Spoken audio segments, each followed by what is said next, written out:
Hi, everybody. Welcome to the Barbecue Talk Show. My name's Ryan, and my name's Charlie from Biggles Barbecue. Look at that. We're a well-oiled machine now. Fantastic. So, thanks for joining in, everybody. We've got people in the chat, hopefully. There we go. Everybody's there. Elliot, how are you doing? Charlie's in the chat as well. How on earth did that happen? So, on my phone, actually. Oh, wow. So, coming up on tonight's show, we got Tim from Meat Eater. He's over there in Norway. He's going to tell us all about his grill making set and catering, plus a bit of fun and chat along the way. Also, the odd beer, maybe a bourbon, because I've actually ventured out and brought a bottle, and I think he's doing the same, so that should be quite good fun. First, a full word about our show supporters. The Rusty Barbecue Company can bring you an exclusive 10% discount on all of their products. Meter can provide a 15% worldwide discount on all of their products. And Glow Baltic, who we've teamed up with to bring you an exclusive 10% off their quality birchwood charcoal. Go check out our website, make the most of our discounts, and save yourself a bit of money. Also, while you're in that sort of mood, head over to your local podcast supplier, do rate and review the show. Tell us what you've been up to in the comments. That'd be fantastic. And that help us grow the show and also move forward as a podcast and help us do some other good stuff in the future. So absolutely, and don't forget my favorite sponsors. They're not aware they're sponsors, but as usual, I'm drinking Natter Days pineapple lemonade beer. Oh. Sponsored by them. They are, I don't know, there's a site somewhere, who knows. Yeah, I got it, man. I am currently sponsored by as well Chapstick, Chappas. You can go find them at any, I don't know, some local store. Who knows? Sponsored by Chapstick.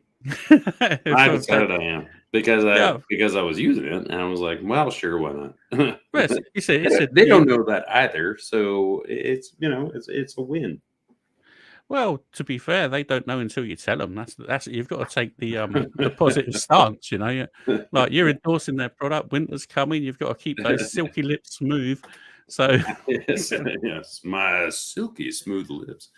I've tried, and I'm saying like, hey man, you guys are sponsoring me. And they're like, nope, no, we're not. No, not in a million years, we're not. Well, now you've come out and said it on this show. I'm sure the offers have just come rolling in, Charlie. It'd be like unstoppable. That's I'm sure. I'm almost 98% to 50% sure it may or may not happen. I like your faith. It's moderately okay. So yeah, we got Tim who's sitting down in our green room. We're going to call him up for a chat. So should we get him up and have a chat and find out what he's been up to? Let's do it. Hey, how you doing, Tim? Welcome along to the show. Good. Thank you for having me. I have to just admit to this tonight. That's losing my virginity on podcasts. This is my first one. Thanks for popping. We promise it doesn't hurt that much. Thanks. Well, you couldn't lose it too fine a fellas, I don't think. So if you're gonna do it, go large. That's all I'm saying. Do it at a time. Dubious at best, but all right, continue. Mm-hmm. All right, so we've got you along today. I've been looking forward to talking to you. So what we've got is a standard question that sort of settles everybody in. So first of all, Tim, can you tell us a little bit about what got you into cooking over fire and flames and how long you've been doing it, really? Yeah. Well, I started off as working as a chef. This was going on 15, 16 years ago now, I guess. So that just got me into the whole cooking thing. I was just working in restaurants, so that wasn't necessarily barbecue or cooking over flames or anything like that. But that obviously put me down the right path. Just working in some restaurants, cooking steaks and stuff like that, and that just had this sort of feeling that I never had before of seeing all those steaks go from raw to the beautiful caramelized color and the smoke and all the smell and obviously the taste. So that I just got hooked. Some things I remember from being a kid as well. I grew up in Australia, So that's a pretty, we have a good barbecue sort of situation there. So just being a kid as well, remembering that kind of thing on weekends, family barbecues, and just the fun as well. Mm-hmm. Not just necessarily the food, that's the whole event. So that's what I remember a lot about as well. So I get that same feeling now when we're cooking at home, and I got 2 kids. The wife and the kids out there sort of poking around, having a bit of a look, and then everyone gets fed and everyone's having a good time. The neighbors come across, a couple of beers, and it's just a good day. The food and the barbecue part's just a little icing on the cake. That's from what I've seen on your Instagram, that's some icing to have on some cake. You know what I mean? Your food looks amazing. It's really decent. So you've got some good stuff going on there with a decent following as well. You're probably you're up onto sort of 13K now or something on Instagram. It's like, and growing as well. Amazing sort of. Yeah, I actually just had one video not long ago went viral, I guess. Wow. So yeah, I literally had just 500 followers since not day one, but for quite a while. And then I had one video, and I'm not sure how it happened or why or anything, but all of a sudden I got 13,000 followers, and that video got 8 million views, 156,000 likes. So it just went crazy. Wow. And then nothing's happened since. But it was pretty cool. Like 15 minutes of fame. That must be super. That's the one thing people hope for, is like all their videos and everything else, or photos or whatnot, go viral. Yeah. And the funny thing with that one is we put no effort into it at all, because usually I'm not some sort of influencer or anything, but I usually think a little bit about some shots and try and make it nice. But that one that went viral, I had 6 rib on the bone, or tomahawks. I just call it tomahawks. I wouldn't say they're actually tomahawks, but that's the word to use these days. Mm-hmm. And it was for a catering job in a restaurant. So I just had 6 in one go and put them on the grill. And I just quickly said to my friend that was helping me, just film this, because not every day you get to put 6 whole ribeye on the bone on a grill. So he just took a quick video, because we were in a hurry. We were doing a catering job. It wasn't fun. And then, so there was no editing or like get the light or get the shot or nothing. You just quickly do it while I put them on, and then that was kind of it.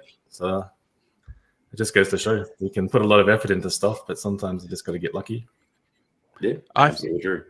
Yeah, I think you're totally true. It's just a game. I wouldn't say it's a game of chance, but sort of like, I don't know enough about all algorithms to talk about it. I'm sure you've probably got a better idea than I do, but no, I have no idea neither. I think it's just a few people sharing it or something, and it was a reel, so it pops up on Instagram, all those reels and stuff, because it just got shared around.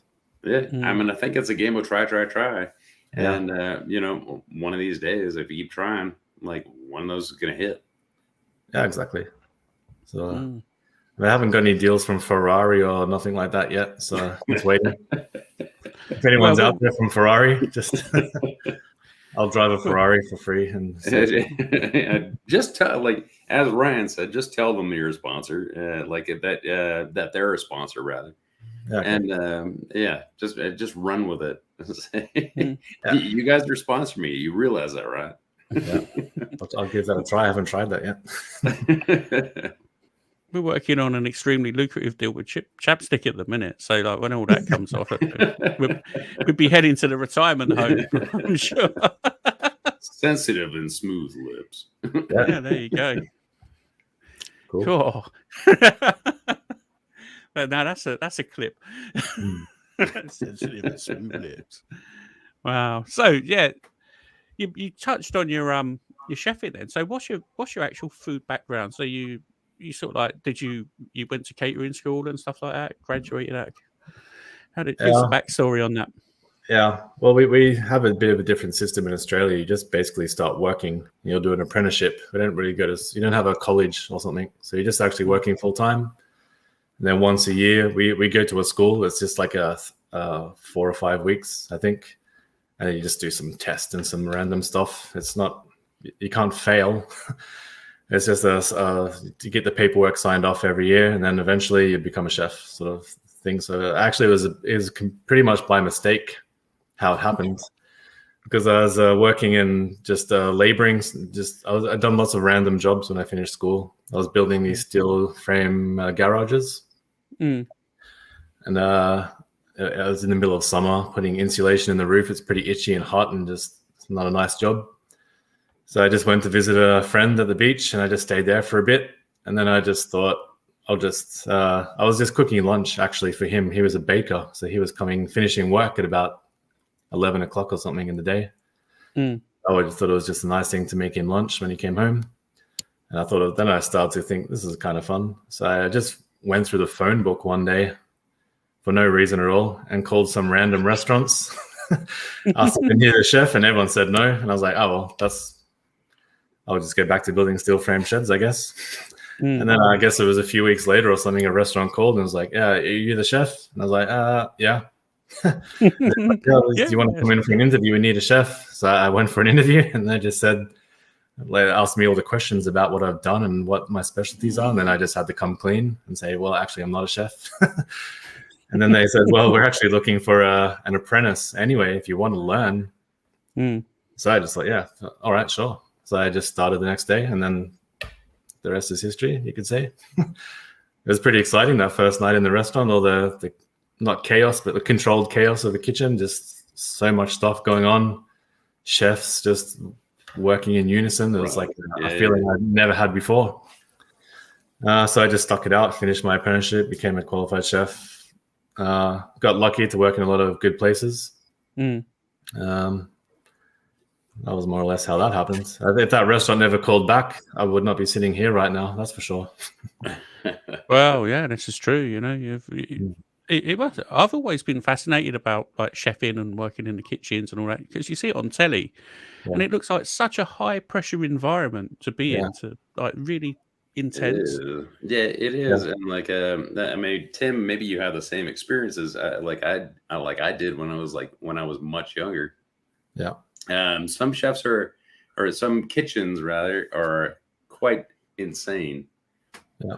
And like, I mean, I wasn't working in Michelin star kitchens or anything where everything's regulated. So you end up with some characters.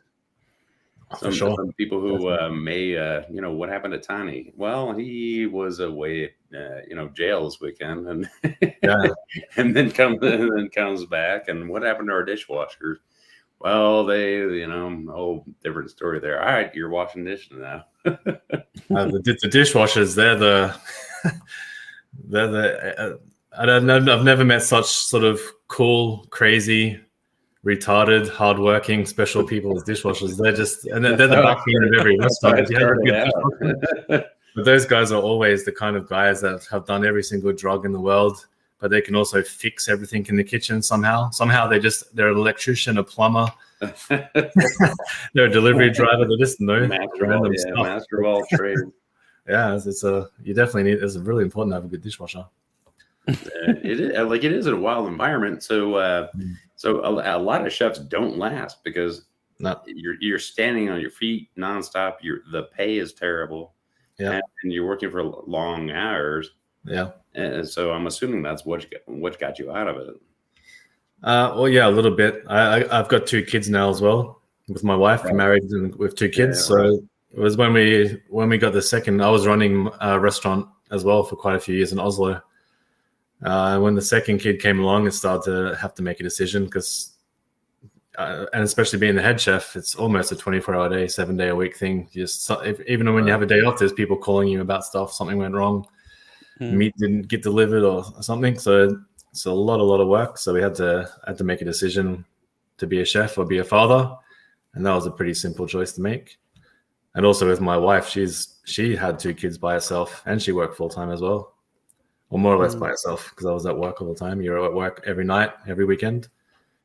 So that's why I did that as well. But also because of what you said, when you start to get old, you're going to burn out at some stage. Right. It's in people that really don't understand the amount of pressure chefs have. Even the chefs that they're not the head chef, just the normal guy he's there 12, 13, 14, 15 hours a day every single day. And you have crazy stress, crazy pressure all day, every day. You don't get a break. It's just nonstop because this is why people can't do that. It's like just actually cannot do that job because you have to be a pretty sort of special person actually to do it and last quite a long time. Yeah, Yeah, absolutely true. fair. But at the same time, I would never have done a different job. At least when I was younger. Like you said, Charlie, too. The characters you working with, it's just the amount of adrenaline. It's like the best drug you can have is going to work, getting completely slammed all day long. But you just nailed every bit of food that left the kitchen. Right. Beers to work, having a good time. Next day, just back to work, exactly the same thing. Just 15, 16 hours of stress, chaos, but pure adrenaline. It's a pretty fun job if you can handle it. Yeah, it's definitely intense. And then I find like after the shift is over, that's when like a lot of the drinking and other stuff goes on, and you end up.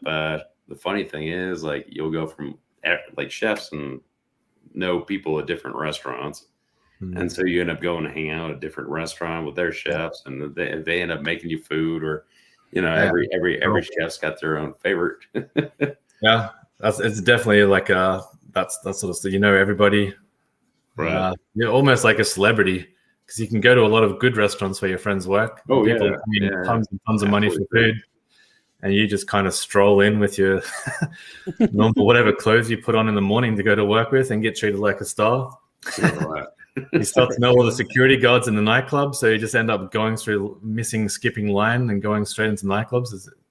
And people don't realize then you're actually just way worse than they are in the line. You paid way less and you stink probably because you've been working all day. But it's a good rush. But I got out before the sort of the whole burnout thing happened, luckily, and I was very glad. I got out at a good time. Yeah, I couldn't last in that career at all. I put in, half a dozen years, and I was just like, I'm out. Yeah. You have to get out at some stage. It's too late, and then you've got nothing. Right. Yeah. You'd be some 40-year-old guy with no other skills except for drinking. And that's not a good skill to have at 40, because all your other friends that used to do that are probably not doing it anymore. That's right. That's a true story. So you sort of like left the restaurant and all of that. So how long did it take you to make the jump into sort of like the barbecue world and the catering and building the barbecues and all that sort of stuff? Then, well, the catering has been going on for a long time. That was just as a bit of a side, sort of a hobby, I guess you could say, in a way. So I sort of always had this little thing going on in the background. So when I actually quit being a chef, then I could have a bit more time for that. And just from old customers and people I knew, as sort of kind of regular. And especially in Norway, it's during the summer. Everyone's getting married, actually, in summer. Hardly anyone gets married in winter, but in summer they want to have the nice photos and all this sort of stuff. So July and August in Norway is just wedding central. So catering, it's just crazy. But the last few years, of course, with Corona, it hasn't been very much to do. But I think next year, it's definitely going to be crazy because people haven't been getting married for the last 2 years because they're waiting so they can have a party and have all their friends and everything. So I'm not sure what's going to happen next summer, actually. I think my wife is not going to be real happy, I guess. Well, at least you're already married. So there's that. There's nothing wrong with being a hard-working fella, you know what I mean? You got to go and do your bit if you need to. Yeah, and I enjoy it, like talked about before as well. I make money from it, of course, but it's not a lot of money, but I love it. So I can't say no. I have to keep on doing it. But as with regards to the question, so the catering's been going on for a while. And then the grill, making the grills, that kind of happened a couple of years back. And that was just purely because the caterings were getting bigger and bigger, and I needed a bit more firepower in the grill department. And there's not such a big scene in Norway for buying grills, at least. So I didn't have much of a choice, in a way. I needed something big, so I had to make it myself, more or less. And I have some background and experience with all this sort of stuff. And I'm just a creative person as well. So for me, it was a cool challenge. So I just made some for myself, and then some friends, other chefs and things that I knew, they sort of wanted one. So they got one, and then their friends wanted one. So it just kind of escalated from that. Yeah, it's a sort of like from the stuff I've seen on your website and your photos. It looks quite a lot of a theatre going on. You know what I mean? It's all sort of like a great big sort of cooking tables and all of that sort of stuff. And I do most of the catering by myself as well, and so I never managed to get very many good shots of actually the catering process, which is a little bit unfortunate. But yeah, because the grill I use for catering, I'm not even sure if there's actually a picture of it on Instagram, or there may be a few small pictures. But when everything's really going and there's meat over the whole entire grill and there's fire and smoke, that's when I'm too busy to take photos and like actually advertise it properly. I need to just maybe hire someone one day to come and do it. But you have like this. I mean, I'm there for hours and hours and hours, like cooking stuff before the guests arrive generally. So it is. I mean, I'm not like some sort of showman or something, but it is some sort of theater to it. By the time the guests arrive, especially if it's a wedding or something, because they then have all the church and all this and all that, and everyone comes at one time. Then like all the meat, that's big legs of lamb and racks of ribs and all sorts of stuff. By the time they get there, they're getting close to being finished. So the color of the meat is nice and dark and golden, and all the smoke and the fat dripping off. It's real nice when people turn up, 60 or 70 people for a wedding, come into the venue, and it's just smoke and the smell of cooked meat. There's not much better than that. So you end up doing your catering is basically just a street barbecue. Yeah, more or less. I take everything with me. I have a big. It actually used to be a horse trailer, but I sort of fixed it up a little bit, and I just put all the grills and everything in there. I drive to people's houses, so pretty much everything is cooked. If I'm doing briskets or something, of course, obviously I smoke that the night before. Right. But everything else, I sort of finish, if not cooked from fresh. Over open fires. Yeah, so you mentioned like grills aren't a big seller in Norway, but somehow people like barbecue. Like, how did they get the experience of barbecue without selling a bunch of grills, or is it just a nascent market? Well, there is a market here now. Maybe it's a bit similar to UK. It's been the last maybe like 5 or 6 years or something. The whole American barbecue thing's taken off. So there is the people I actually work for during the day. It's called Barbecue Shop. That was sort of basically the first people in Norway that started to sell grills and actually make it a thing.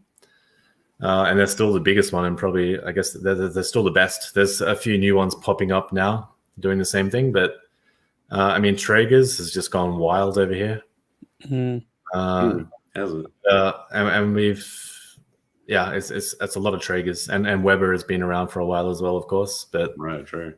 So it has really just been the last, I would say, maximum probably 6 years, but probably the last 2 or 3 actually, where it's gone crazy. And Norwegians, it's expensive over here, but people have good salaries too. So it's not really a big deal for the average guy to go out and buy a Traeger and sort of set himself up with a bit of a kind of a setup. So it is actually a pretty big scene over here now with the barbecue thing. But the actual, like, just grills in general, like the USA, you could buy whatever you want. There's a million people making grills, and it's existed forever. But in Norway, it's a little bit limited in what we've got. But I mean, people love the Traegers because they're simple to use, and that for anyone that wants to start up, it's a good way to get into it, because you're taking away all the elements of the fire and stuff that potentially ruins the meat. So it's a good place to start, and a lot of people have done that actually. Yeah, but that's sort of what attracted to me to barbecue, was the actual mastering the pit and knowing what you're cooking and understanding how to control the heat and the smoke and all of that. But yeah, I suppose it's just a different way of cooking, and as you say, a different way in, almost like a gateway cooker into live fire, I suppose you could call it. But then a Traeger, it suits most people, I suppose. If you can see what you're doing on your watch, it can't be a bad thing, Yeah, I agree. I have a Traeger as well. I almost never use it though, because like you said too, I just the fire, the whole thing. That's the actual meat is kind of a small part of the actual barbecue for me. It's like, and a little bit like I said before, the whole day is getting some wood, because I'm cutting down trees as well, chopping on my own firewood, having it stored in the backyard to season it up. And I enjoy that whole process. And every single piece of wood that's gone in the grill I've cut with an axe myself as well, which I love.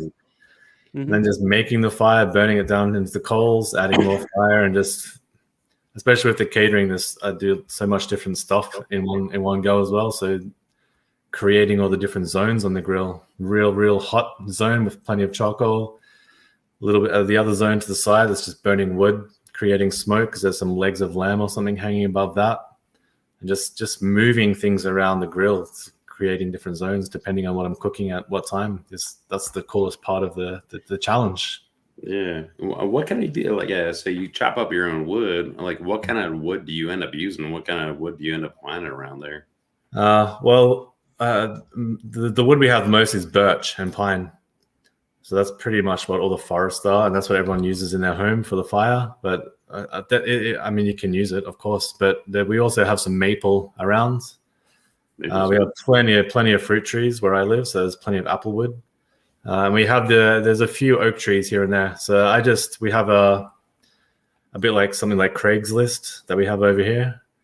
I just look on there. Someone has a tree and they want it chopped down. If only if it's oak or maple. I don't care if it's birch. Right. If it's oak or maple, that's pretty much how I get my wood, is from someone's house. They got a tree, they don't want it. I go and chop it down, cut it into pieces, store it for a year or two. So I use mostly apple and maple because that's sort of what I can find, and I've found the odd oak tree here and there over the years. So I have a pretty good collection of oak as well.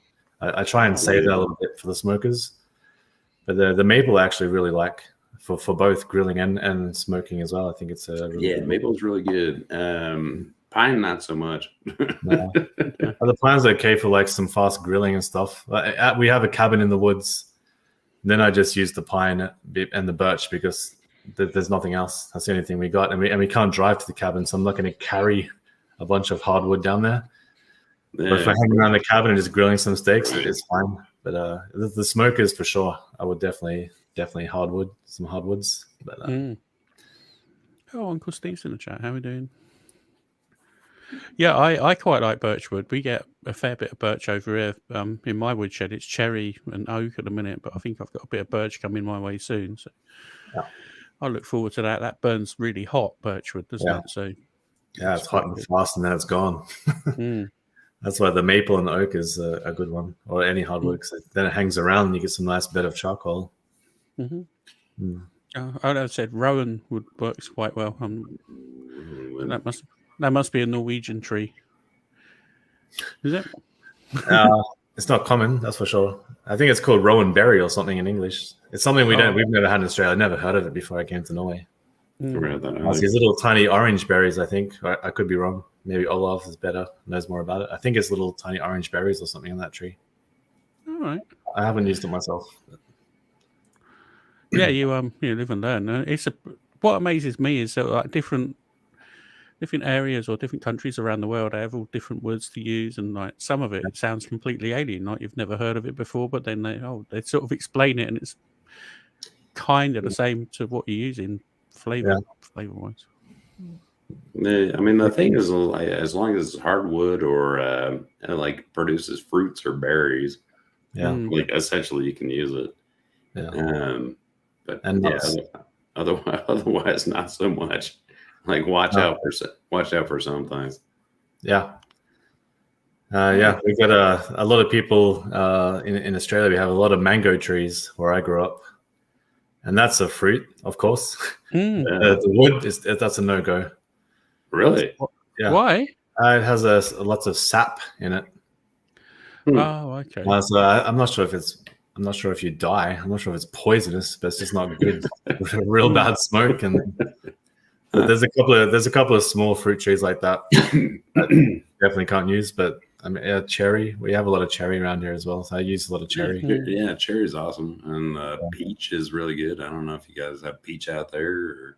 I'm not so much. Apple's fantastic. I know that pecan. We use quite a bit here. Yeah, my actual daytime job as well. We I work for a different company during the day as well. We're making sauces and rubs and different stuff like that. But we also smoking meat that we sell to restaurants. Oh. And we had my boss. He's imported a whole container of pecan from the US. So we use a lot of it's a bit of a mix of pecan and some oak that we have in way from a different farmer.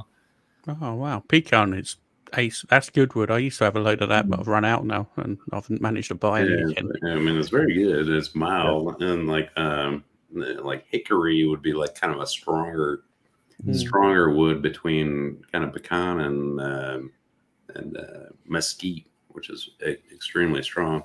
Yeah, people love it in Texas, but you got to watch out for. In my taste, you got to watch out for like using too much mesquite or smoking it too much. Yeah. I think the key is not to you shouldn't be putting too much wood on it. Like when you first start out and you're thinking you're smoking wood, you're going to be chucking a small tree on it to get a bit of smoke come out. But really, you only need a couple of chunks, just to get it going and flavor it and give it a good accent. Otherwise, Yeah, for sure. I think that's why we talked a little bit earlier about the challenge of the pit as well. There's nothing cooler than having a look at the stack and seeing the blue smoke come out, and then you're just nailing it, and the fire's just burning like a perfect little campfire in your firebox, and you just every time you open up the door on the smoke and have a look at your briskets or whatever you're doing, they're just getting that beautiful golden color, and you're spritzing away, and you're just having a great time. I mean, you miss out on that sort of stuff with pellet smokers and stuff. It's not the same. Yeah, you do. I mean, pellet grills, unfortunately, are like, I've got one as well. And it's, you miss that whole experience. Like, sitting down, you're hanging out, around the grill, and you don't it's like, all right, well, I said it, and it's gonna go, and it's gonna churn, and then whatever. Yeah. Versus sitting around, like every once in a while you stand up and look at it, and every once in a while you stand up and look at it. Yeah. Tend the fire and everything else, and a couple of beers and whatnot in between. Yeah. I've just actually found I pay so much more attention to the meat itself when I'm cooking it properly. On the Traeger, I tend to be a little bit. I should maybe go and spritz it or have a look, but I'm laying on the couch, so I'll do it later. No, the watch is vibrating. It must have hit 10. I don't want to say anything bad against Traegers and pellet grills. No, I'm not saying anything bad. But I definitely 100% for sure there's a lot of people enjoyment out of the fire. It's gotten a lot of people in barbecuing who might never have done it before or may have bought gas grills. Absolutely. So, and it's like, to me, it's kind of like the easy peasy replacement to gas grills, which a lot of people grew up with as well. And at least it adds smoke. And you can get smoke on a gas grill. I have. But I see. That's where pellet grills are exactly fitting in, I think. Because you can, some of them you can do pizzas and stuff as well, can't you? Cook pizzas on a pellet grill. I know Green Mountain Grill can do it. I think Traeger can as well. They get up quite hot. Traegers.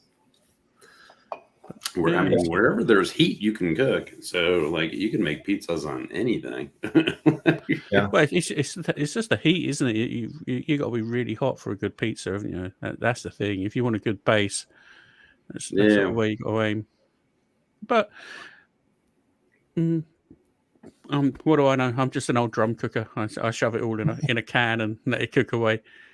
Well, you could definitely do a pizza in a drum smoker. Get that thing cranking. You could definitely put a pizza in there. Cool. You leave the lid off of one of them, you could probably cook your whole house down. I've got mine under a shelter thing. It'll probably take it down, no problem. But I talked a little bit with Ryan yesterday, last night, and we were talking about drum smokers. I have a drum smoker as well. And I tried my first hot and fast brisket because I've seen that on YouTube many times, and I've always been skeptical. But I actually tried it now just a couple of weekends ago, and perfect. Yeah, I mean, you can the problem is you can cook stuff hot and fast. I've seen ribs done in less than an hour, but it's do you want to hang out and have fun, or do you want to have food? You know what I mean? There's a balance. It's all right, I need to get dinner on the table. or it's hey, it's a weekend.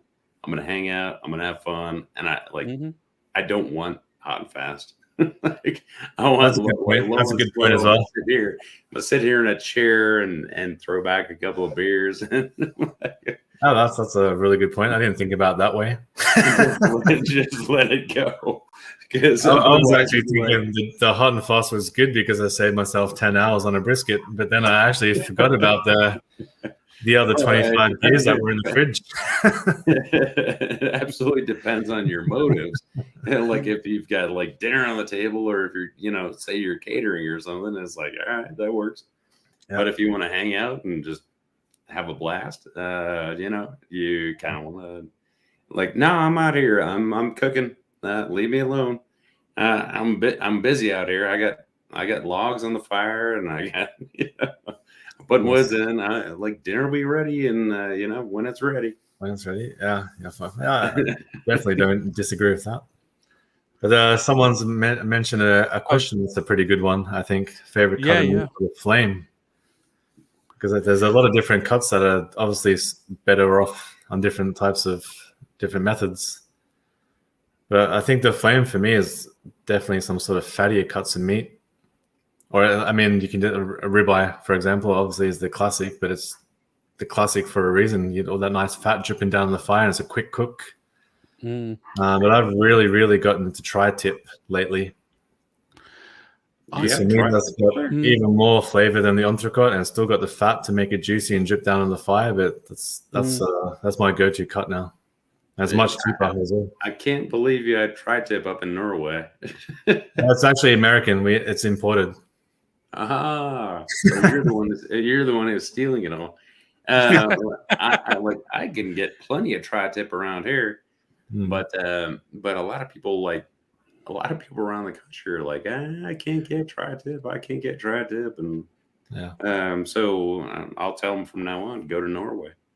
And then there you go, and stop by Tim's place. Well, we actually been buying up brisket as well because there's a shortage of that. So the guys I work with during the day, my boss, he's bought. I think we have about 1.5 tons of brisket in the freezer now because we just had to stock up to make sure.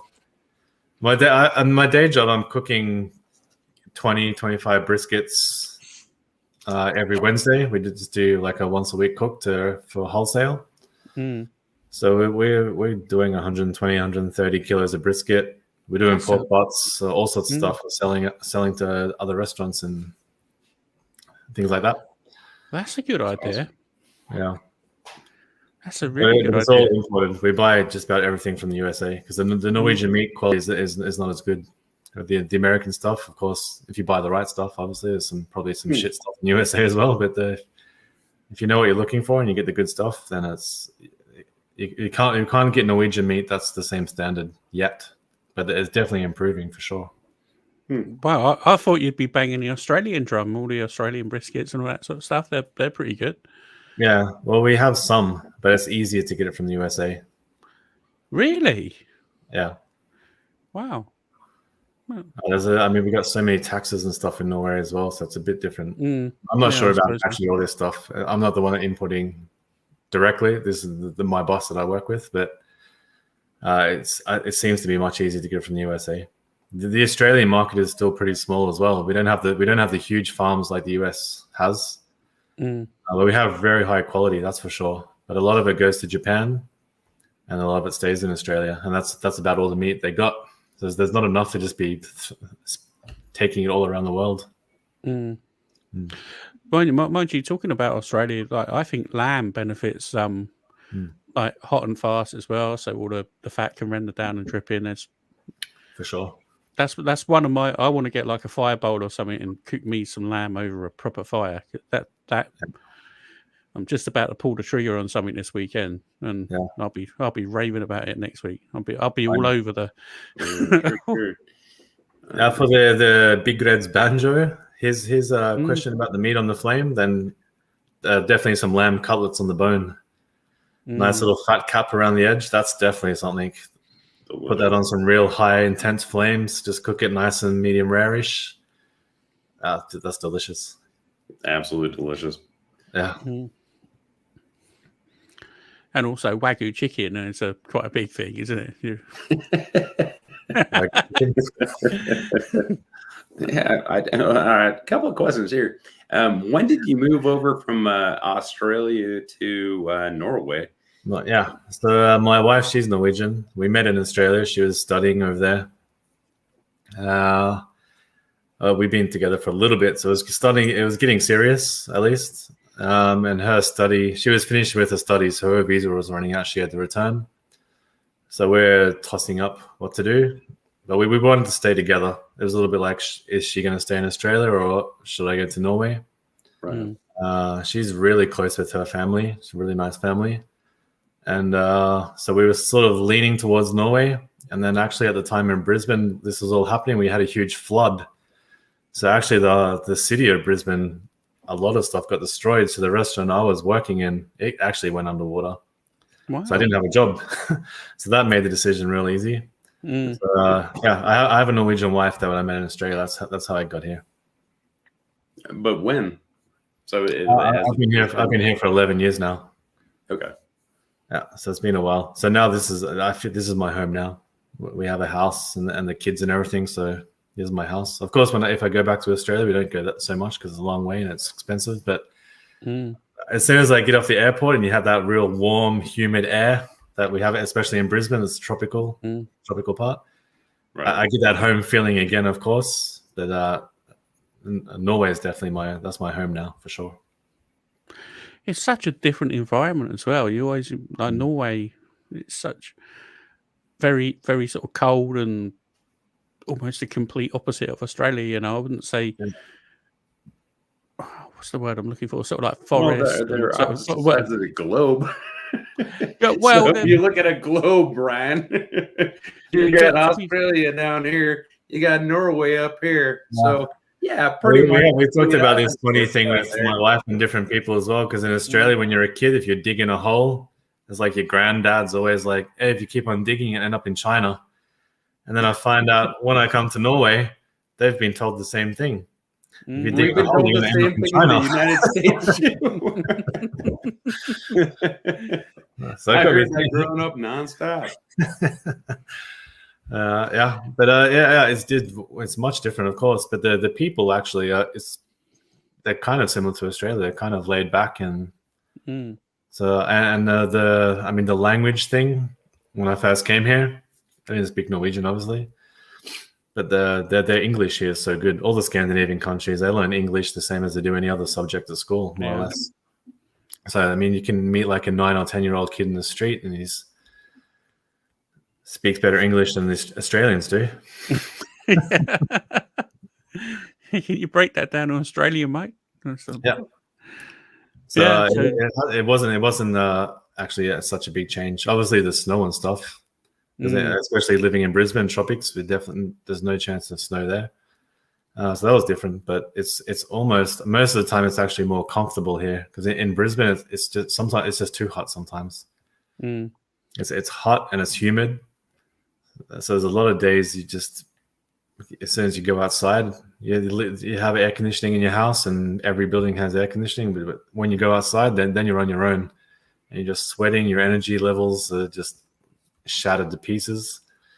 So it sounds real nice to live in Australia, but sometimes it's a bit intense. But in Norway, if it's cold, you just go inside. If there's a fireplace, there's a heated house. If you go outside, you put a jacket on. It's much easier in a way, I think. Yeah, so that's a true story, I suppose. So let's get back on track a little bit now. So you got have you what sort of when you go to give us a bit of a rundown. When you go to a catering event, what's your sort of do you have a pattern of work? So how would you go about setting up type of thing? Yeah, just to get going. Yeah, so mostly the catering is sort of same-ish, unless someone has a special request. It's mostly around sort of American barbecue kind of style, or it's a bit of a blend between American low and slow and a bit more sort of Southern American stuff with all the flame grilled stuff and marinades and things like that.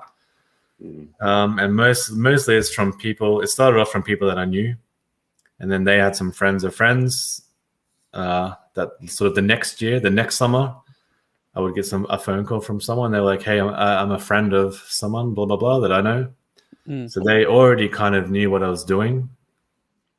So that made it real easy. I didn't have to sell myself in a way. They sort of come to me more or less. Yeah. So that's sort of how it starts off. And I sort of just say, look, we'll do some ribs. There'll be some brisket. There'll be chicken. There'll be sausages. There'll be all sorts of stuff. And I make my own sausages as well. I think that's a pretty cool thing to do. Yeah, it's actually not every time, but sometimes when I have the time to do it. So I just and because mostly I do it by myself. If they're really big, of course I've got some friends that are chefs as well that come and help me out. But in general, I'm doing it by myself. So then you have to think, how can I make so much food for so many people by myself? But that's where the blend of these American barbecue and the sort of the more Argentinian sort of Latin American style comes in handy, because I can smoke some brisket and some ribs. Have them basically ready, nice and warm. So while they're just resting and hanging out, then I can grill off a bunch of chicken and stuff, and some sausages and ribeyes and all that sort of stuff.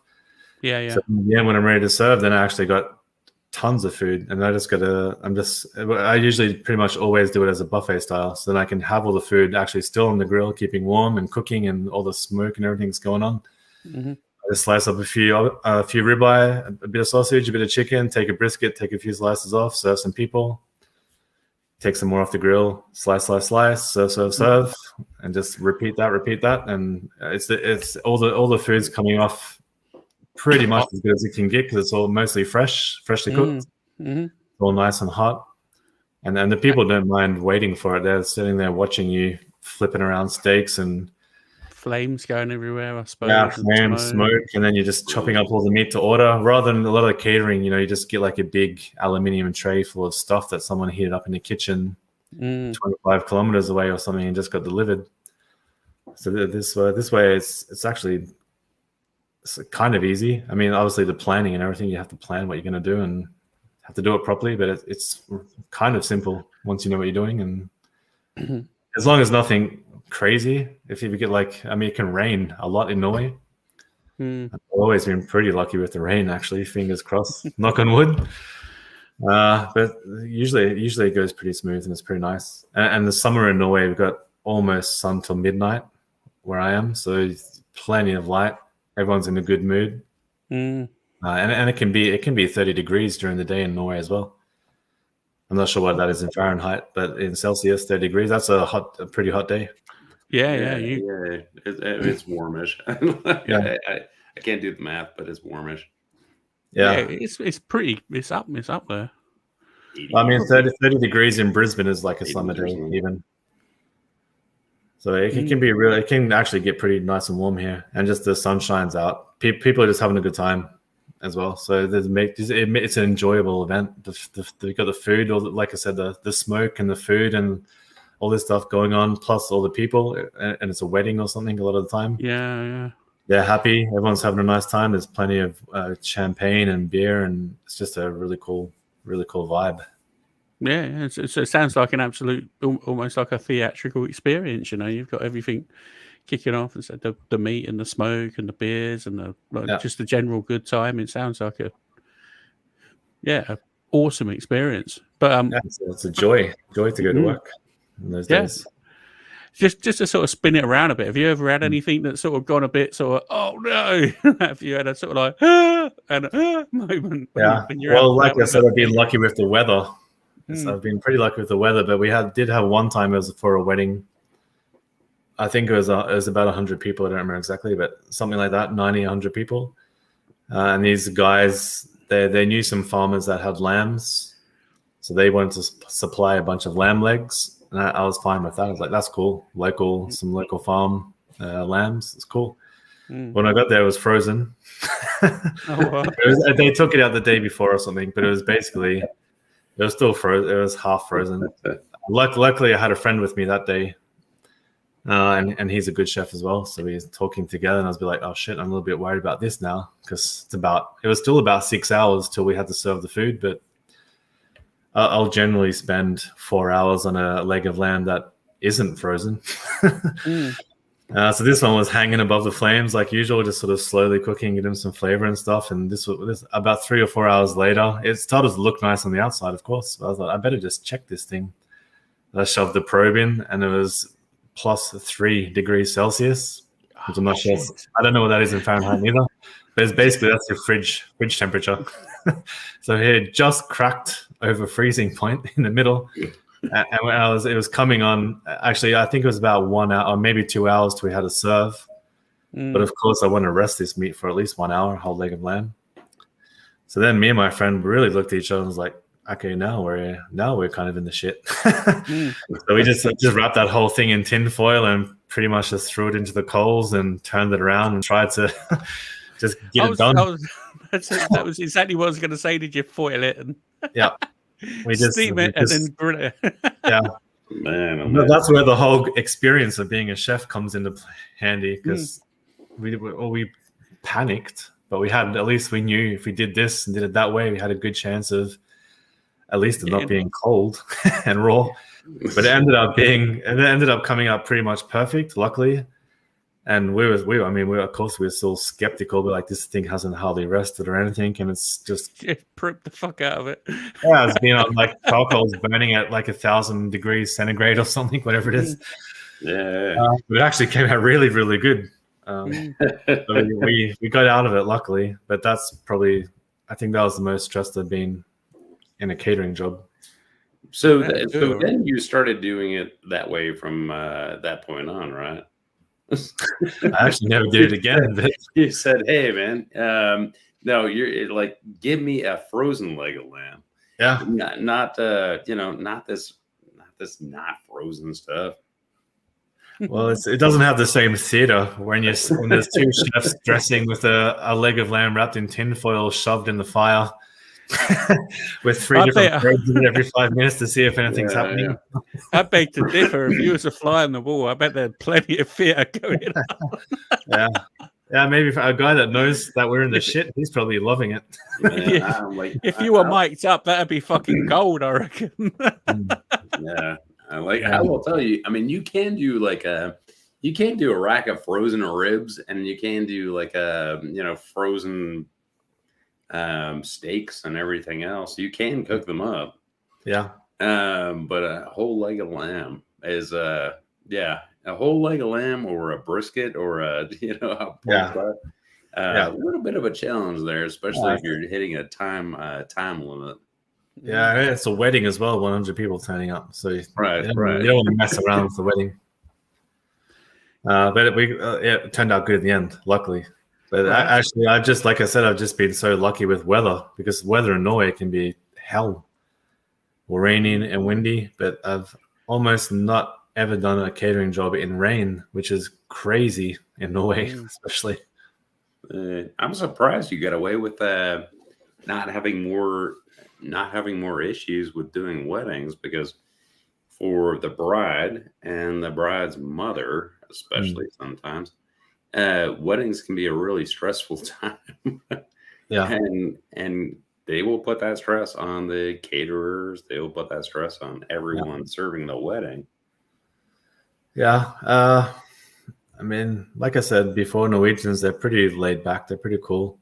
And I think Norwegians have plenty of money too. So to hire catering, it's not sort of a stress.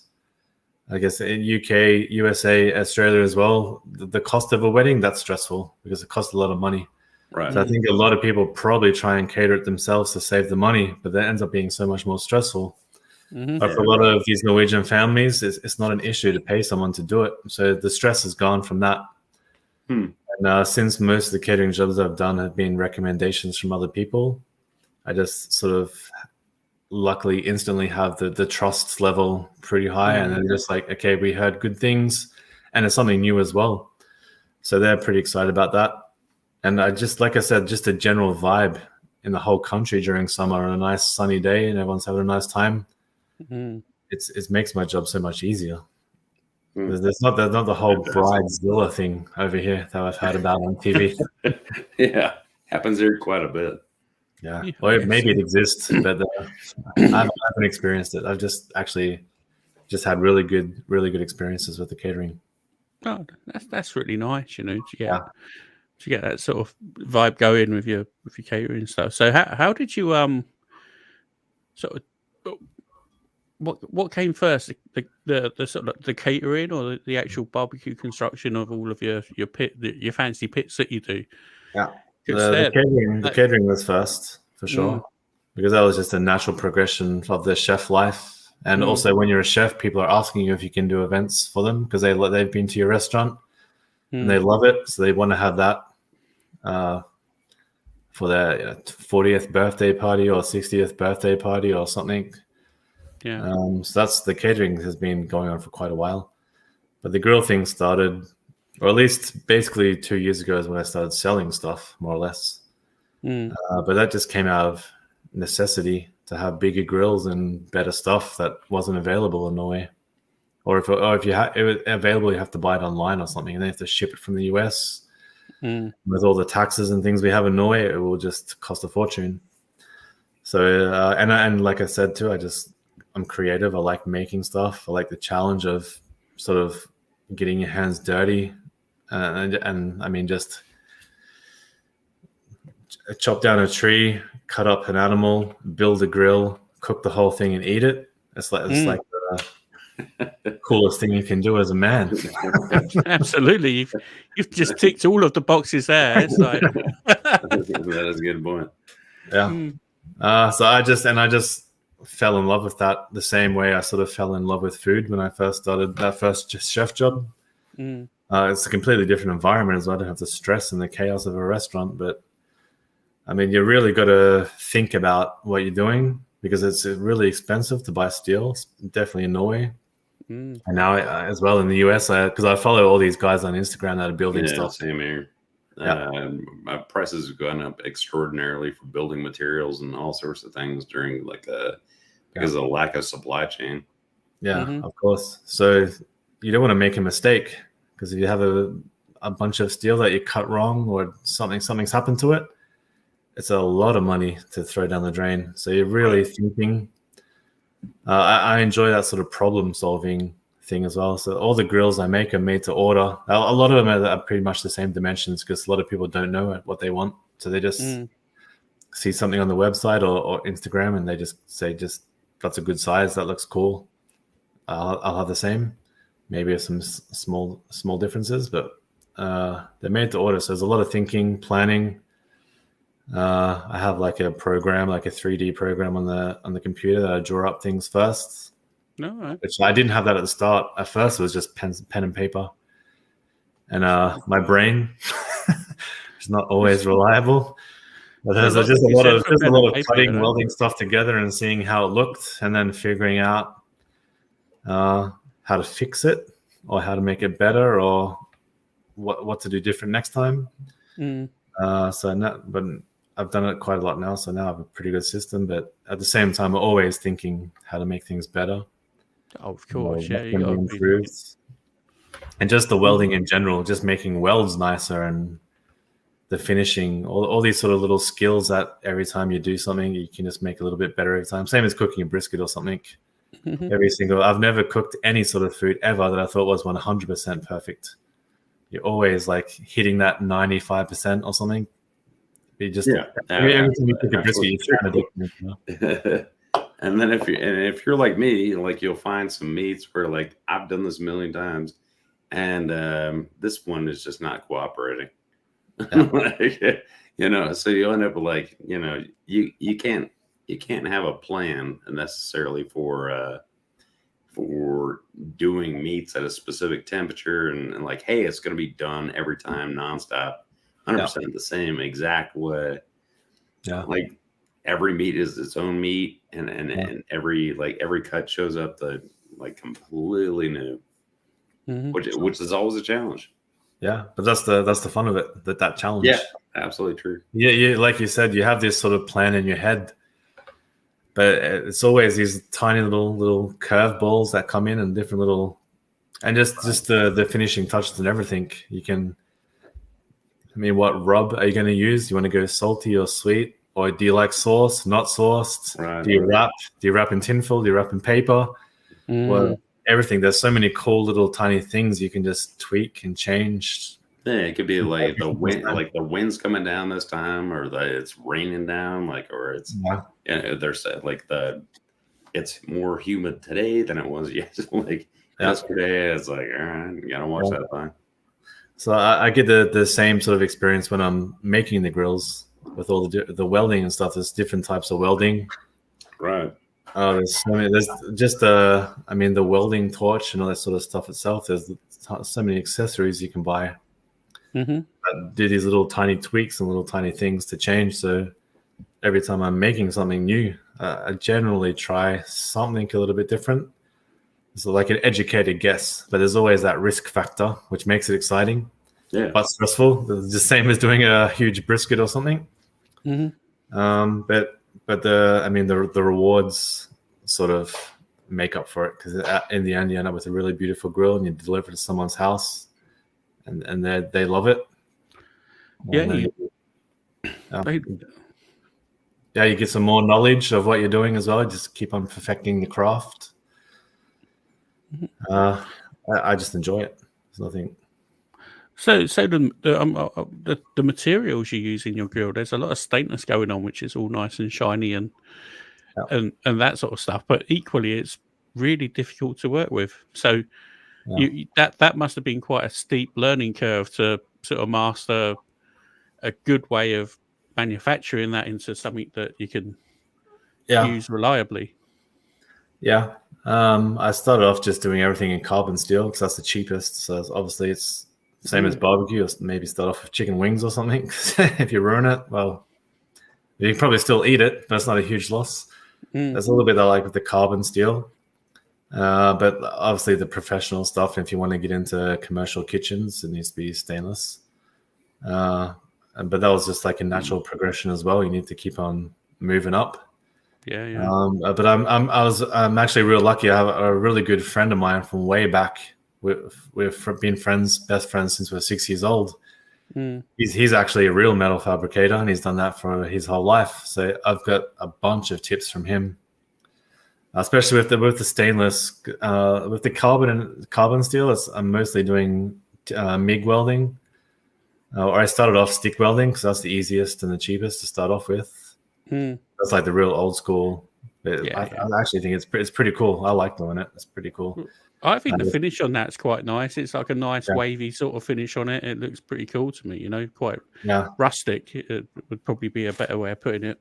Yeah, well, you can make really nice welds, and it's really strong, but it's just messy. It's real messy, and there's a lot of noise and a lot of sparks and stuff. But and MIG welding, that's everyone's doing that because it's the quickest, and it's very good. And you can make really nice MIG welds as well. Then when I started with the stainless stuff, then you start getting into the TIG welding, and that's like the real sort of, that's the fine, really nice welds, and it's really clean, and it's really nice to work with because it's nice and quiet, and it's the most skill to do the TIG welding. But that's like if we go back to the barbecue, that's like cooking a brisket too. You need to know what you're doing. And there's so many things that can go wrong, but when you nail it and you get a really beautiful brisket, you're the happiest guy in the world. So I find that with the TIG welding, and I've been real lucky with my friend, is make some TIG welds and they don't quite look right, and I'm not sure exactly what I'm doing wrong. I can ask him and he'd give me some tips, and then I'll try that, and then I figure out. It's just fine tuning things, so then I can feel comfortable. Then I'll do a whole grill just with TIG welding. It takes a lot longer, but it's just nicer welds. And it's pretty calming, actually. It's nice and quiet. All the other welding makes a lot of noise and a lot of sparks. The TIG welding it's calm. There's no noise, basically no noise, and it's really like just nice. That's pretty cool. Yeah, it's welding is one of those things I would love to learn how to do. I just never got around to it. And I think it's the same as barbecue or something. I mean, you can definitely get like a stick welder. Probably you can find some for free that people are giving away because they don't want to use it. They don't know how to. They bought one because they thought it would be fun, and it wasn't fun. So they're giving it away, or like you can just get one for like $20 or $50 or something. So it's actually a pretty cheap hobby to get into if you can find some steel laying around somewhere to practice on. But, it's easy enough welding it. It's cleaning the fucking thing afterwards. It's the pain in the ass, isn't it? You got to get all of the. yeah, well, that's another thing. That's the nice thing about TIG welding as well. You don't have all the spatter. As long as you make your welds nice, the cleanup there's not much cleanup. But with the stainless, of course, I'm trying to make it nice and shiny. And of course, I have like a few different kind of machines that I'll use for finishing. So some of it's polished nicely. Some of it, I have this burnishing machine that leaves the scratches in it. So you have like the nice grain that runs across a sheet or something. Or also an orbital sander with a sanding pad. That's another one. It leaves a really nice finish as well. So there's a bunch of different options. That's the kind of the cool thing as well. Figure out which sort of method I want, which part of the grill. Because it's nice to have some contrast as well. So usually around the sides of the grill and on sort of the walls, I usually use this burning machine to leave the grain in it. And then a lot of the frame that's a bit finer, I'll either polish it or I use this the orbital sander, and it gives it this different effect. It's just a nice contrast.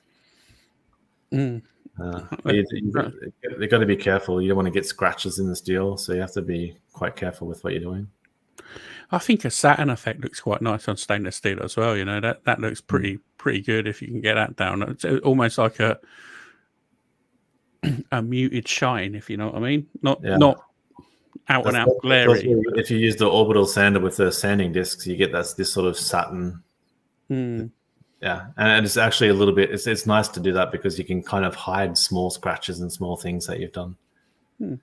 But to get a mirror finish or something, I don't go that extreme. But to get something like that, then every time you touch that steel, you have to make sure nothing's happened to it, and that's pretty difficult in a workshop. And then you're just polishing, grinding, sanding for a whole day or something. So I don't go down that road too far.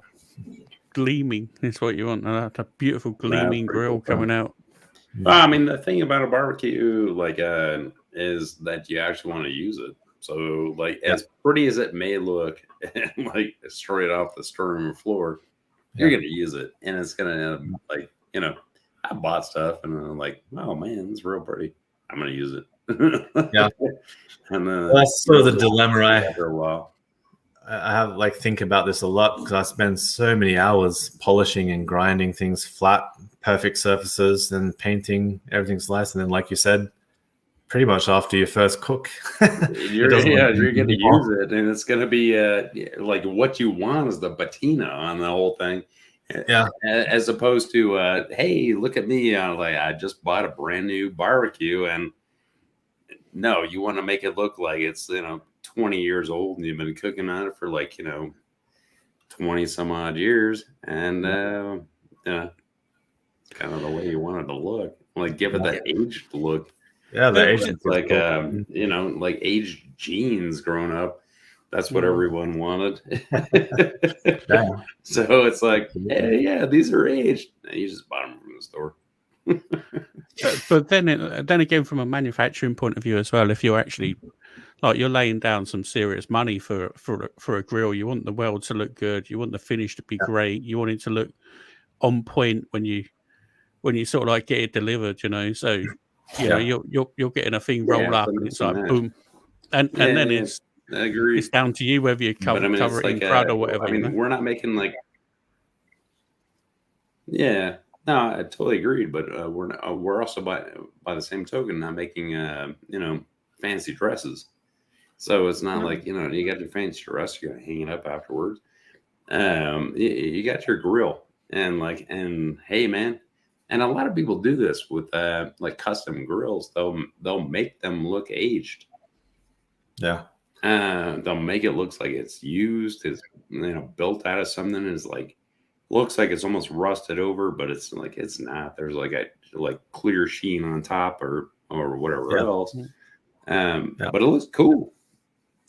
Yeah, for sure, I agree. And because the question I get asked most is when someone wants a grill and they want to know the prices, and I basically have three prices. Because one, if you get the whole grill built in carbon steel, which can rust, that's a steel that's going to get rusty. Or we have like a combination where usually the frame is carbon steel and then the grill rack and everything will be in stainless, or you can go whole stainless. And then usually the concern is the rust. That's always someone's concern. They don't want it to get rusty. But then I tell them, like, you're going to get this patina. And all you have to do is get some oil on it and burn the oil in, and it's going to look pretty cool. And I show them pictures of a grill that I have at my cabin. It's just outside. It's never covered. It's not, I wouldn't say, kind of not looked after. I just leave it there. We cook on it. We get drunk. Wake up in the morning. We pack up our stuff and we leave. And the next time we come, we just do exactly the same thing. But I generally, when I have time, I'll oil it up before we use it. So then you're cooking on it and the oil burns into the metal. And then you get this really nice patina.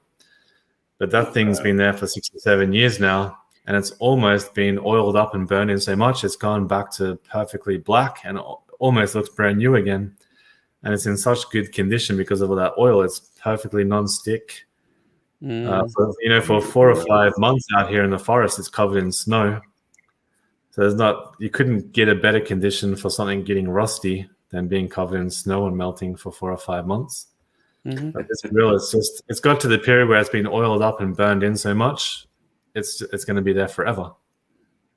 And I mentioned this to a lot of people too. Just if you get carbon steel, and especially charcoal grills, because it's painted, of course, but the heat's so intense, it's going to burn paint off eventually. And most of the grills I make with the Santa Maria style, you got the grill rack going up and down, so you got metal on metal. It's going to get scratched. And if you're using it properly anyway, you got tongs and tools and all sorts of stuff. You get scratched. It's going to get rusty at some stage, no matter what you do. But it's not a problem. Just get some oil in there and burn it back in. Yeah, and like you said as well, you get this patina effect, and it becomes even more unique. It's already handmade and unique anyway. But you're getting this cool, rusty, patina, oiled.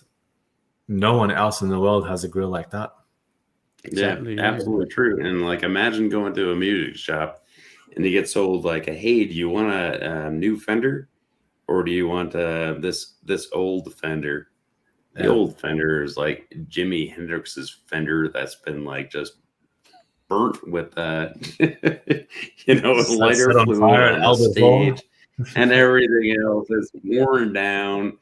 It's and there's gonna be a person who says I want the new one. Yeah. There's so many people to cater for, but that's what I sort of enjoy, the process when someone wants a grill, but they don't know exactly what they want as well, because I just like talking about it as well. Same as someone, you got a friend that likes a bit of barbecue and wants to cook some ribs, and he asks you, how do you cook ribs? And you can be there for 5 or 6 hours telling him how to cook ribs, because you can say, you just put some rub on there and put it in the grill. Or you can get some rub. If you want a bit more color, you put some more sugar in there or some paprika. If you want the Texas style pepper, then you can sauce or not sauce, or wrap or not wrap, or what temperature. It goes on forever and ever and ever. And that's a little bit the same when people asking, I want a grill, I'm not sure what I want. What do you recommend? I don't have a recommendation, because everything is good in its own way. Depending on for if you sure. like it. Yeah. I really like your Inferno grill things you do. They look amazing. Yeah. So you can hang it again. I think that just goes to the way I'm in the direction I think I'm moving to. It's just like hanging all the meat up and moving all the charcoal around, or all of the wood around and stuff like that. I think they're mega cool grills, man. And super cool. And that's like I touched on a little bit earlier about the catering. It's trying to figure out how to make a grill most practical. And most of those Inferno style ones, they go into restaurants or something. So then, restaurants are cooking for a lot of people. Yeah. So you really want to have all the space you have. It needs to be efficient, and you need to get the much out as possible. So there's Inferno grills with all the different racks and things hanging off it. And the layers as well you got on there, is different levels of grates and stuff. Exactly. So like I said, if you plan it properly, have some slow cooked stuff, have some quick turn and burn stuff, have some things that benefit from having just something in the middle, not necessarily low ones, like chicken legs or something that sort of are a little bit slow but need a bit of heat as well. You can just can really plan a meal that's can cater for hundreds of people with sort of minimum effort, I guess you can kind of say, but efficiently and easily, and everything comes out the best it can be too. There's so many different zones and levels and things you can do with a grill with all these different platforms and capabilities. Yeah, that's really true. I know. I was going to ask you. Actually, you said about the shop you work in. So, what is quite a typical? Typical. There's no such thing as typical, but what sort of flavor profile of rubs and sauces sort of are big over there in the shop? Is it sort of like your general sort of American barbecue flavors, or is it something a little bit more bespoke to your region, more regional? I suppose would be a better way of putting it. Well, the guys I work with, he's Norwegian, but his wife's actually American. So the brisket and stuff is pure Texas style. It's just salt and pepper. The sauces and stuff, it's a little bit of a mix of everything. We don't really have a style, I guess. But it's a little bit of a fusion too, because everyone's cooking brisket. And I mean, I think just the cool thing is Texas style. Everyone hears about Texas style brisket, salt and pepper. And from Netflix and everything, everyone's watched sort of Franklin barbecue on YouTube and stuff. So everyone's like, okay, then I'm going to do the same as him, just salt and pepper. But then maybe if they get some pork ribs, they've seen sort of Kansas City style or something with all the sort of tomato and mustard based sauces and things. So then they're going to do that. And chicken, I mean, Nashville hot chicken, that's a bit of a thing now. So everyone's deep frying chicken and doing the sort of the Nashville hot chicken sort of style thing. So it's a trend based, I would say. What's going on Netflix? If you know the Netflix barbecue series that came out, yeah. So whatever they're gonna put on Netflix and say this is the shit, this is the best. Everyone naturally wants to try it. That's what sells. Yeah, so I guess in a sort of a short term answer to the question, I guess it's pretty based on trends. What we have over here, there's no culture, of course, for barbecue over here, so we don't have any rules to follow by or anything like that. I don't know. You got a pretty good history like the UK of cooking over live fire. It's just sort of been lost over the last sort of 3 to 4 decades. You know, everything was sort of cooked on the fire at some point. It's just a question of remembering how you done it or getting back to where it was done. You know, that's the thing. Like Norwegian or they can Viking. If you want to go back to that far, they were cooking something somewhere, and now I'm pretty sure it was over fire. Yeah, I guess so. We have like a strong tradition of drying out meat and stuff here for winter seasons. So like most of the traditional food we have at Christmas time and stuff like that, it's all dried meat. It's getting rehydrated at some stage and sort of just cooked. It's real simple, but it's good. It's good, but it's simple. It's dried lamb, dried fish, especially from the north of Norway. It's bacalhau, same as what you're going to find in Portugal or something like that. Oh, that's really nice. Dried cod, salted dried cod. There's a lot of sort of dishes that have that, and lamb is another thing that's been a staple of Norwegian food. So there's a lot of dried lamb that just boiling with some cabbage or potatoes or something. But it's pretty tasty. It's simple but tasty. Yeah, I mean, speaking of that whole thing, do you do is there like a lot of cold smoking? So like cold smoked salmon or cold smoked, cold smoked fish. I know some people up around there, I don't know if it's Norway, Sweden, or whatever else, build smoke huts. And I actually do like a whole bunch of smoking of sausages and like cold smoking of sausages and cold smoking of fish. Is that something you have done or are interested in? Actually, cold smoking, I haven't really almost never done that, to be honest. But in Norway, definitely the fish is a big thing. We have the mackerel. Right. They're pretty small. We have mackerel in Australia too, but they can be like 1-2 meters long. But in Norway, they're 30 centimeters or something like that. and we have tons of salmon, trout. That's pretty common. Like if you go to a supermarket, for example, it's cod and salmon or trout. That's more or less what you'll find all year round. Mm-hmm. And it's a little bit seasonal. There's a couple of different sort of cousins of cod that kind of have a bit of a seasonal thing, and people love that. But definitely cold smoked salmon, trout, and mackerel is big. There's not so much sausages in Norway, cold smoked sausages at least. Mm. But we have like the what, like moose and deer and stuff like that as well. That's pretty common here. Mm. I was going to say, if you're gonna do something, give salmon a go. Cure yourself some salmon. It's really easy. Yeah. Like for a basic recipe, it's just like literally 50% sugar, 50% salt. Yeah. A couple of herbs or whatnot if you want. And yeah, that's a cure. Salt and sugar, equal parts.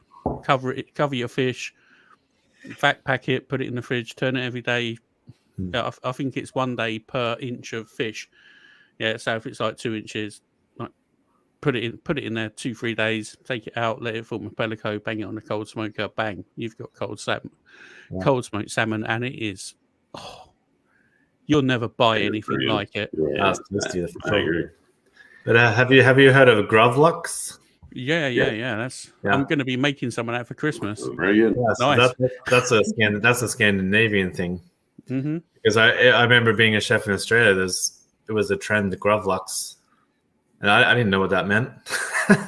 When I come to Norway, the translation for Gravlux basically translates to dug up fish.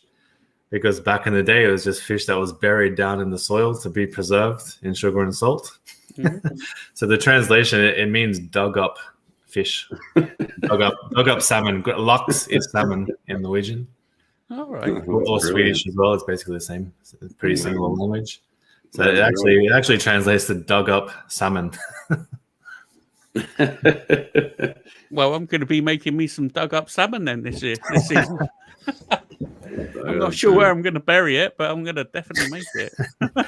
Probably buried in a vacuum bag in your fridge or something. That's the easiest way. Buried next to like the dog who died, and you buried in the yard. Just right next to him. I'm like, all right, don't touch him. There's some strange traditional food in Norway or Scandinavia in general. Actually, it's such a harsh winter, so it's a long time to preserve food. And most of the Scandinavian countries were really poor for a long, long time as well. All right. It's only pretty recently, since at least in Norway, since when they discovered oil, that they got rich. But before that, it was literally just dried meat and potatoes, some cabbage. No, that was it. Not much to choose from. Yeah, I mean, do you end up with a whole bunch of jerky there as well? There's not actually jerky in a way. I'm not sure why, because most of the meat is dried. Yeah. Like for Christmas, we have this thing. It's pinnekjøtt, and it means stick meat, and it's just the ribs of lamb, and they salt it down, and then they just dry it, and then because I think the difference in a way with jerky, they're kind of making jerky in a way.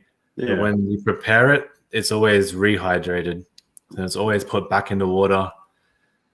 And it's usually in fresh water because it's pretty salty food. So it's fresh water, so it comes back to life, but also sucks some of the salt out. And then it's usually slowly simmered down in some water with some vegetables and stuff. That's sort of, a lot of the food here is kind of like that. That doesn't sound good. It doesn't sound good. It's actually pretty tasty. But when done properly, it's actually quite good. I'll take your word for it. That does not sound good. The other thing, and I don't know, was like like lutefisk. I think is maybe a Swedish thing or something like that. We have it in Norway as well. Oh, dude. Have you tried it? Yeah, I tried it. It's a traditional Christmas food. Man, it's like jelly. It's jellied fish. Yeah, it's cod. It's made from cod. Yeah. It's disgusting. if we're going to be honest about it. Mm. I'm not actually, to be honest, I don't exactly know how they make it, but it's just some sort of weird fermented thing. But the funny thing is that no one really likes it, because mostly you have a lot of crispy bacon and potatoes and stuff on the side. So my family, or my wife's family, it's not tradition for them to have lutefisk. Luckily, it depends a little bit where you grew up to what you have for Christmas food. So I've only had lutefisk 2 times. Yeah. But anyone you ask, they'll be like, I don't really like it, but the bacon's good. It sounds similar to the way that like Americans give away fruitcakes, or it's like kind of traditional here. Like like for the older generation or whatever else, to give away fruitcakes. Nobody eats them. No, they're terrible. They're atrocious. Yeah. No, we have the same in Australia. Everyone's giving away fruitcakes for whatever reason at Christmas. And it just goes in the fridge, throw away around February. It goes in the bin. Yeah. No, they get regifted. So like your best bet is to take your fruitcake and say, "Oh, thanks so much," and then regift it to somebody else. Well, we had fruitcake, and I like it. I'm going to put my hand up and say I like Christmas cake, because that's what